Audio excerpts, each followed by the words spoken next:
ፍጹም ሰላም እንደምን አደራችሁ? እንደምን ቆያችሁ? በቸርነቱና በምሕረቱ በይቅርታው ተመልክቶን ወደ መቅደሱ የሰበሰበን የአባቶቻችን አምላክ የእኛ አምላክ የሰራዊት ጌታ እግዚአብሔር የተመሰገነ ይሁን። ለእግዚአብሔር መልካምና አመስግኑ በደንብ። እናቶቻችን ያው ለማመስገን ፈጥኖ ነው። እግዚአብሔር የተመሰገነ ይሁን። አንደበታችን የእግዚአብሔር ነው፣ እጆቻችን የእግዚአብሔር ነው፣ ሁሉ ነገራችን የእሱ ነውና ከፍ አድርጋችሁ በደንብ አመስግኑ እግዚአብሔር። እግዚአብሔር የተመሰገነ ይሁን። ክብር ምስጋና ለአምላካችን ይሁን። የእግዚአብሔር ልጆች እነሆ ዛሬ ወር በገባ በ27 የአባታችን የመድኃኔዓለም በዓሉን የምናስብበት ዕለት ነውና እንኳን ለዚህ በዓል በሰላም አደረሳችሁ። እግዚአብሔር የተመሰገነ ይሁን። ከፍ አድርጋችሁ እግዚአብሔርን አመስግኑ። ከዚህ መቀጠል የምንለው ወደ ዘማሪ ነው። የገዳማችንና የካቴድራችን ፈለገ ጥበብ ሰንበት ትምህርት ቤት አባላት እግዚአብሔርን በዘማሪ ያገለግላሉ። ቀጥታ ወደ ዘማሪው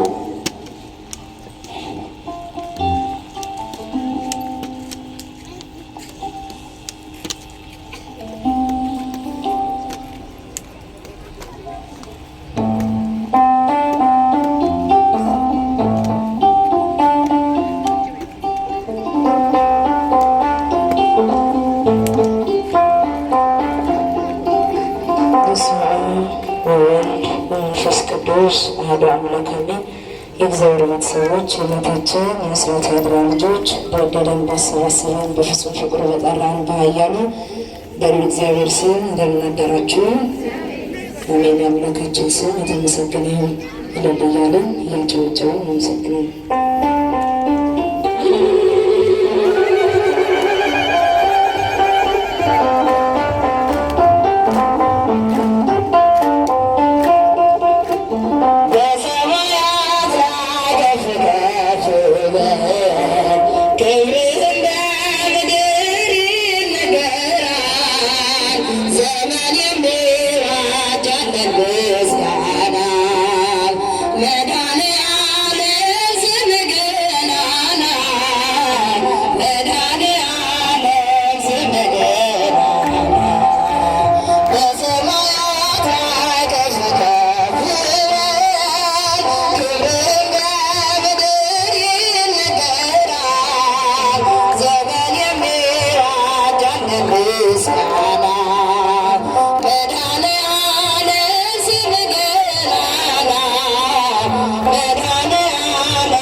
ምስጋና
በዝማሬ ላገለገሉ ለገዳማችንና ለካቴድራላችን ፈለገ ጥበብ የሰንበት አባላት ዝማሬ መላእክትን ያሰማል ብላችሁ ከፍ አድርጋችሁ እግዚአብሔርን አመስግኑላቸው።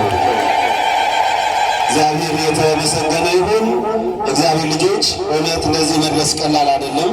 እግዚአብሔር ስለፈቀደ እግዚአብሔር ስለረዳን እዚህ ደርሰናልና ይህን ያደረገው በምሕረቱ ብዛት ስለሆነ ወደ መቅደሱም የገባነው በቸርነቱ ብዛት ስለሆነ አንተ ኃጢአተኛ ነህ ውጣ፣ አንተ በደለኛ ነህ ውጣ ሳይልን በምሕረቱ ሽፍንፍና አድርጎ ወደ መቅደሱ ያስገባን የአባቶቻችን አምላክ መድኃኔዓለም የተመሰገነ ይሁን ብላችሁ ከፍ አድርጋችሁ አመስግኑ።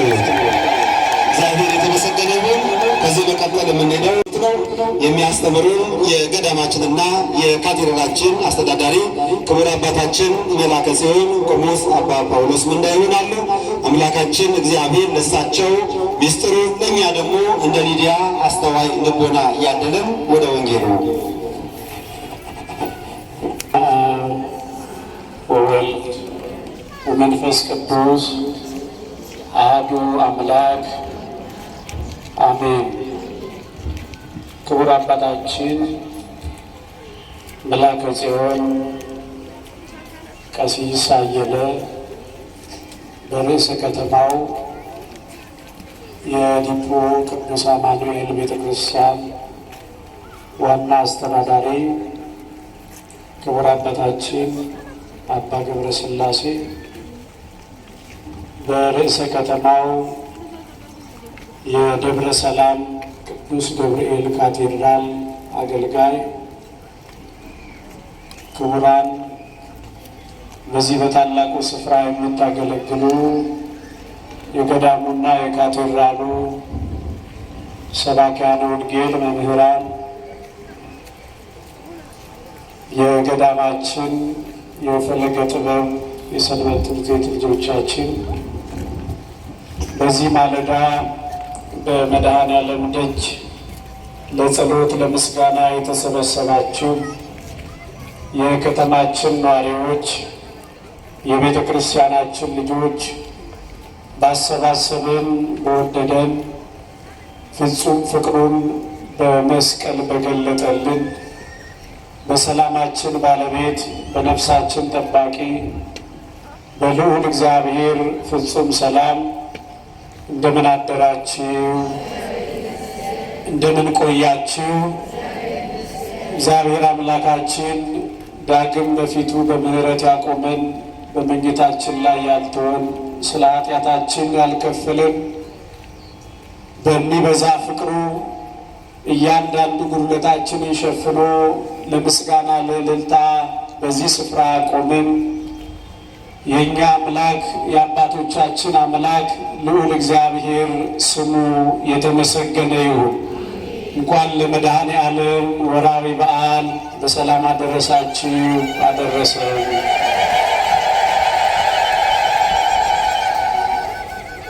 የሚመራኝ ሳይኖር ይህን ማድረግ ይቻለኛልን? የሐዋርያት ሥራ ምዕራፍ 8 ከቁጥር 31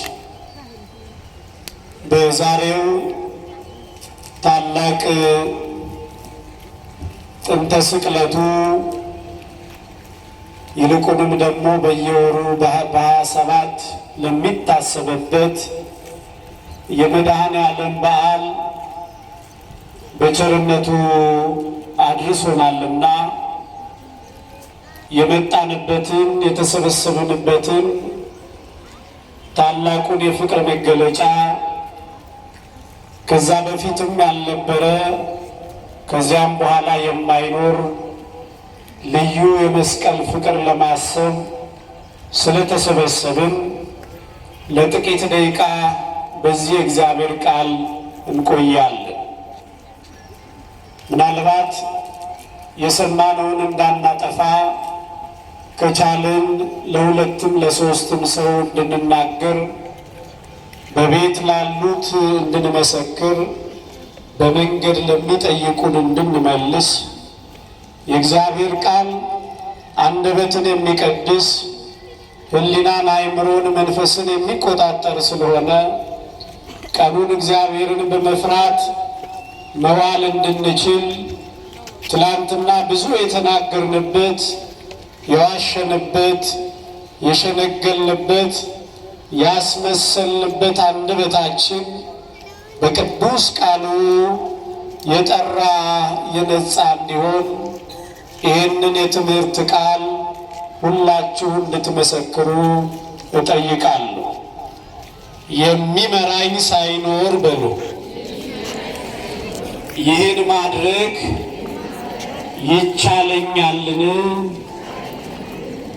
እንግዲህ ቃል በሐዋርያት ሥራ ምዕራፍ 8 ቁጥር 31 የተመዘገበ አምላካዊ ቃል ቃሉን የተናገረው በጊዜውና በዘመኑ የንግሥተ ህንደኬ ኢትዮጵያዊው ጃንደረባ ተብሎ የሚገለጠው ታነሳው የክርስትና እምነት ለመጀመሪያ ጊዜ በ34 ዓመተ ምህረት ከሐዋርያው ቅዱስ ፊልጶስ የተማረውና የተቀበለውን ጥምቀት ወደ ኢትዮጵያ ያመጣ ለኢትዮጵያውያን የክርስትናና የክርስቶስ ጉዳይ ቀዳሚ ነው እንጂ እንግዳ እንዳልሆነ የምናረጋግጥበት ታላቁ ጃንደረባ የመሰከረው የእግዚአብሔር ቃል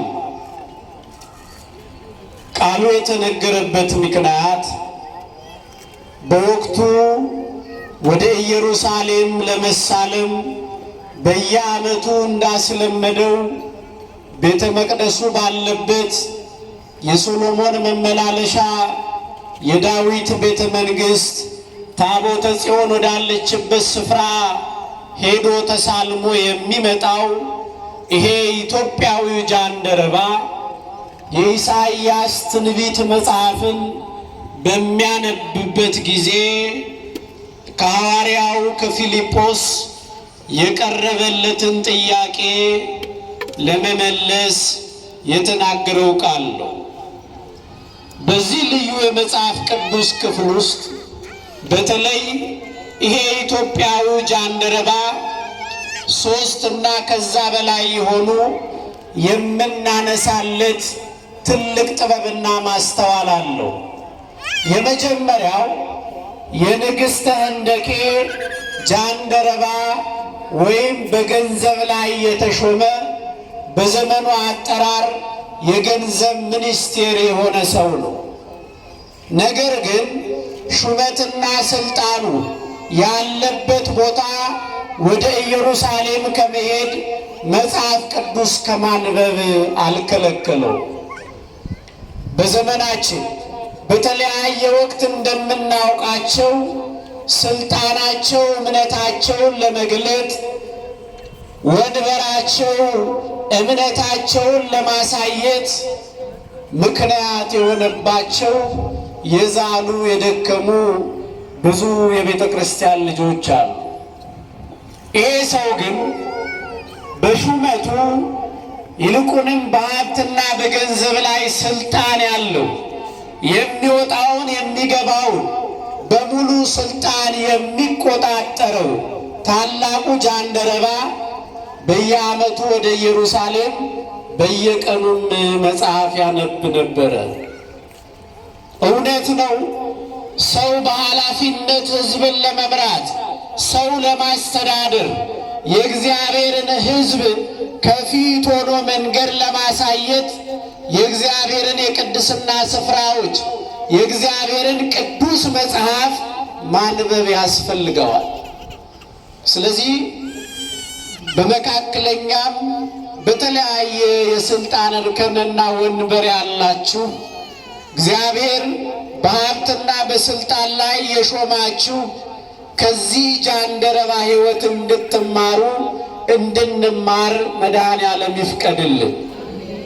ሁለተኛው ይሄ ታላቅ ሰው ከኢየሩሳሌም ሲመለስ በጀልባ ላይ ሆኖ የኢሳይያስን መጽሐፍ ያነብ ነበረ። በተለይ ይሄ ታላቅ ክፍል ትንቢተ ኢሳይያስ ምዕራፍ 53 ቁጥር 7 ላይ የተገለጠውን ይሄ ክርስቶስ መከራ የተቀበለበትን መከራ ያየበትን ታላቁን ቃል ያነብ ነበረ ይላል። በዚህን ጊዜ እግዚአብሔር መንፈስ ቅዱስ ፊልጶስን በመንፈስ አነሳስቶ ወደዚህ ጃንደረባ ላከው።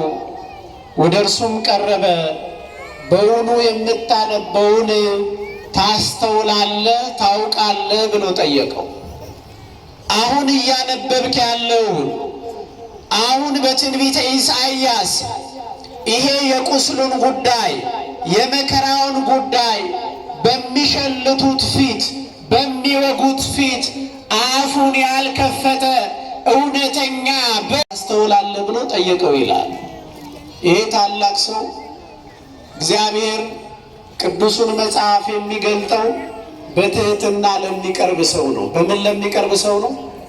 መልሱልኝ። በምን ለሚቀርብ? በትህትና። በዘመናችን መጽሐፍ ቅዱስ ራሳችን አንብበን ራሳችን ተርጉመን ኩላሊት ባመላለሰው በስጋዊና በደማዊ ጠባይ እናውቃለን የሚሉ ብዙ ሰዎች አሉ። እነኚህ ሰዎች ጃንደረባውን ይመልከቱት። ጃንደረባው ይሄን የመጽሐፍ ቅዱስ ክፍል እያነበበ ፊልጶስ መጥቶ ሲጠይቀው ይሄ የምታነበውን ነገር ታውቀዋለህ ታስተውለዋለህ ብሎ ጠይቆታል። አሁን እያንዳንዱ ሰው መጽሐፍ ቅዱስ ጥቅስ ለመያዝ ለመከራከር ለመሟገት